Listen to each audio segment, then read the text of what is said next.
Boa tarde. Vamos dar continuidade às nossas correções do livro segundo bimestre, página 12, o texto 1, que traz o título O Melhor Amigo. Então, como vocês já leram o texto várias vezes, para fazer a compreensão do texto, vamos diretamente fazer a correção da compreensão. Questão 1. Qual é o assunto do texto Melhor Amigo?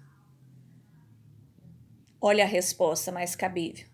A vontade inicial do menino de ter um cachorro e, diante da recusa da mãe, a posterior negociação e venda do animal. Vamos para questões 2. Em sua opinião, por que o texto tem como título O Melhor Amigo? A resposta mais cabível é: o título pode ser compreendido de modo irônico, pois o menino vende-se seu melhor amigo.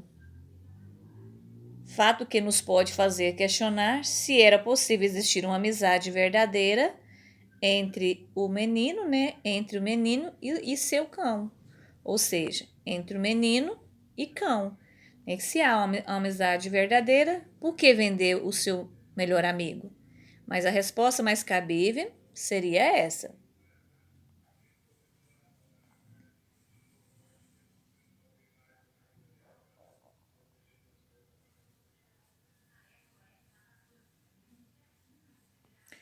Vamos para a página 14. A questão 3. Esse texto pode ser considerado uma notícia? Justifica sua resposta. Já deu para entender que ele não é uma notícia, Porque ele traz um relato, ele não traz um acontecimento atual.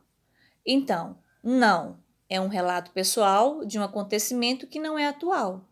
Além disso, o texto faz uso de gírias e de uma linguagem informal. Por fim, não está estruturado na forma de um lead seguido pelo corpo da notícia. Então, pela leitura, só de você ver e fazer a leitura, percebe que ele não é uma notícia. Questão 4.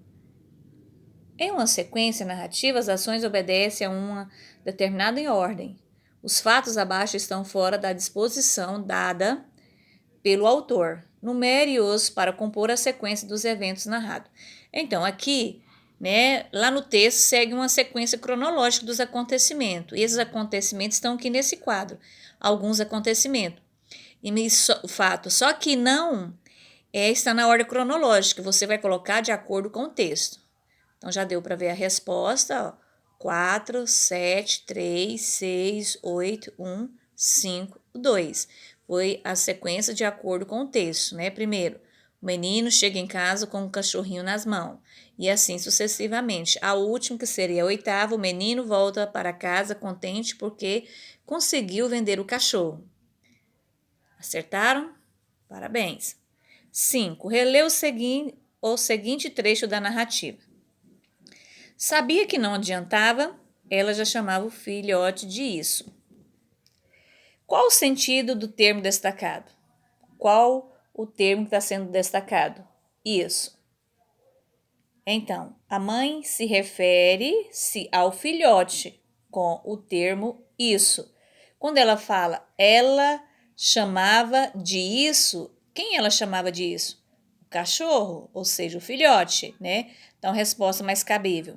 A mãe a mãe referir-se ao filhote com o termo isso demonstra diferença, frieza, desafeto e desinteresse pelo animal. E pode ter outra resposta coerente também, A mãe se refere à palavra destacada ao filhote. Correto também. Questão 6. Diante da decisão da mãe de não aceitar o cachorro, o filho procura argumentar com ela. Argumentar. O que é argumentar? Olha aí no box.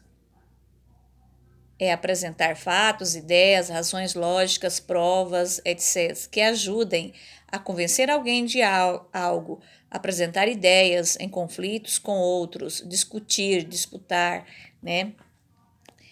Transcreva 4 argumentos utilizados pelo menino para convencê-la a ficar com o filhote. Essa questão 6 da página 12 foi uma das questões que muitos tiveram dificuldade de identificar os argumentos presentes no texto. Lá tem vários argumentos, mas olha aí, né? Um dos argumentos, argumento 1, que diabo também nessa casa tudo é proibido. Argumento 2, todo mundo tem cachorro, só eu não tenho.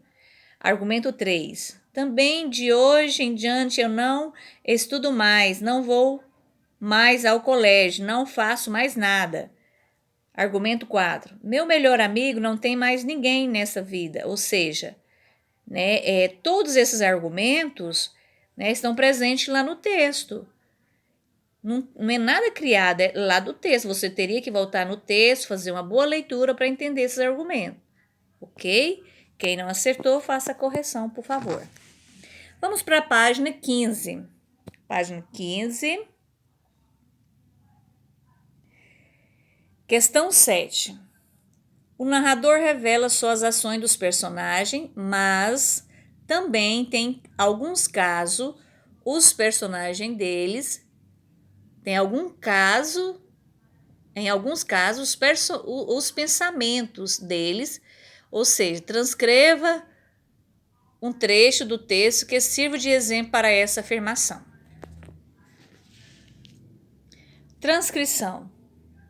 Então, isso também é lá do texto. A mãe chegou a se preocupar, meninos nessa idade, uma injustiça praticada a eles, ou seja, uma injustiça praticada, e eles perdem a cabeça, um recalque complexo, essas coisas todas.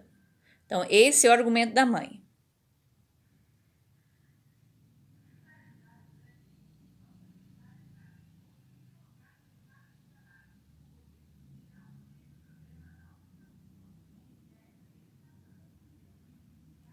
Vamos para a questão 8.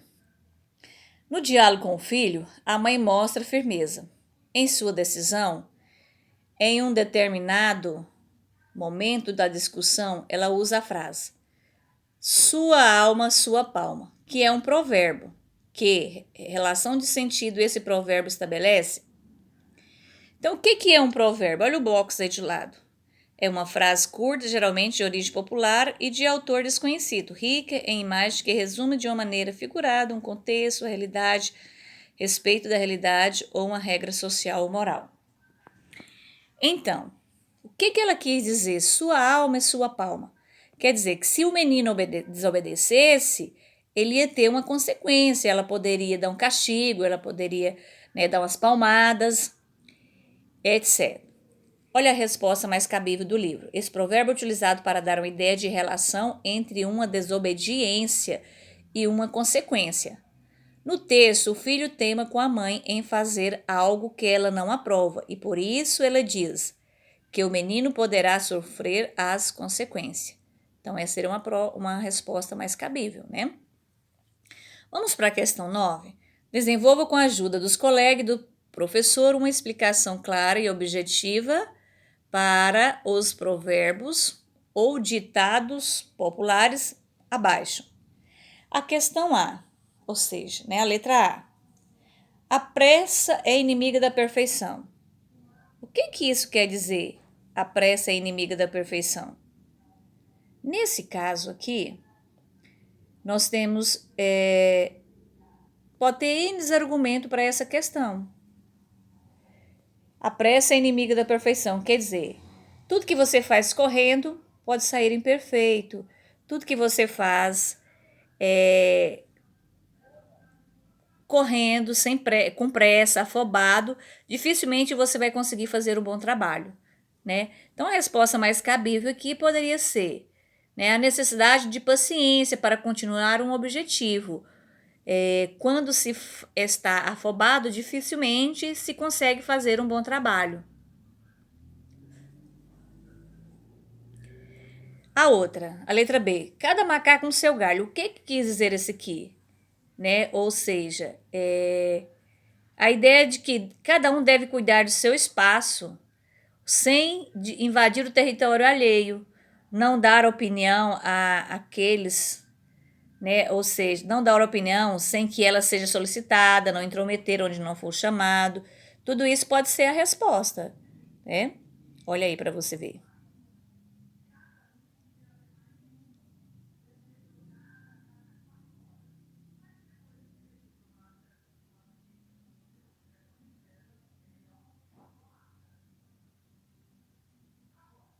Filho de peixe, a letra C. Filho de peixe, peixinho é. O que quer dizer? Tal pai, tal filho. Mesmo pai, tal filho, tal pai, né? Isso indica o quê? Que os filhos são semelhantes aos pais, pois carregam algo, características parecidas, utilizado principalmente quando os filhos seguem as profissões do pai, ou seja, dos pais, né? Então, filho de peixe, peixinho é, quer dizer, que o filho segue todas as características do pai, até mesmo na escolha da profissão, às vezes. Nem tudo que reluz é ouro. O que isso quer dizer? Né? O ditado esclarece que nem sempre as paciências contam. É preciso conhecer melhor uma pessoa por dentro para saber qual é o seu verdadeiro valor. Quer dizer, nem tudo que tem aquele outro ditado, nem tudo que é bonito, tudo que está na mesa é bonito. Nem tudo que é lindo é perfeito. Né? Tudo isso é um ditado, é o que quer dizer. Né? As aparências não diz o que a pessoa é. Que às vezes a gente julgamos muito pela aparência e você vai ver outra coisa, né? Outra pessoa. Então a resposta mais cabível tá aí. Vamos para a página 16?